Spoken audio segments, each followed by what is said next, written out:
సేవ, సుపరిపాలన, పేదల సంక్షేమం ధ్యేయంగా గత దశాబ్ద కాలంలో మన దేశంలో గొప్ప పరివర్తన వచ్చింది. కీలక రంగాల్లో గత 11 ఏళ్లుగా ప్రభుత్వం చేసిన కృషిపై ఆకాశవాణి వార్తా విభాగం ప్రత్యేక కథనాల సిరీస్ను ప్రసారం చేస్తోంది.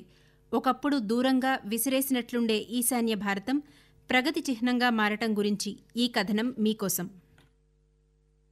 గత దశాబ్ద కాలంగా ఈశాన్య ప్రాంతంలో గొప్ప పరివర్తన వచ్చింది. ఒంటరిగా విసిరేసినట్లుండే ఈ ప్రాంతం ఇప్పుడు సమగ్రంగా దేశ సమీకృత ప్రగతిలో పాలు పంచుకుంటోంది. ప్రధానమంత్రి నరేంద్ర మోదీ నేతృత్వంలో యాక్ట్ ఈస్ట్ విధానం కింద ఈశాన్య ప్రాంతం నిర్లక్ష్యం నుంచి ప్రాధాన్యత వైపు సాగింది. శాంతి ఒప్పందాలతో ఆ ప్రాంతంలో హింస తగ్గి ప్రశాంతత నెలకొంది. దశాబ్దాలుగా ఉన్న సరిహద్దు వివాదాన్ని పరిష్కరించుకోవడానికి అస్సాం, అరుణాచల్ ప్రదేశ్ రాష్ట్రాలు ఇటీవల ఒక అవగాహన ఒప్పందంపై సంతకాలు చేశాయి. కనెక్టివిటీ గతంలో ఎప్పుడూ నంతగా మెరుగైంది. 10 కొత్త గ్రీన్ ఫీల్డ్ విమానాశ్రయాలు, మిజోరాం లాంటి రాష్ట్రాల్లో కొత్త రైలు మార్గాలు, బ్రహ్మపుత్ర నదిపై రో ఫెర్రీ సేవలు ఈశాన్య ప్రాంత మొబిలిటీ ముఖచిత్రాన్నే మార్చేశాయి. పీఎం డివైన్ ఉన్నతి 2024 లాంటి పథకాలు కొత్త ఆర్థిక అవకాశాలకు తలుపులు తెరిచాయి.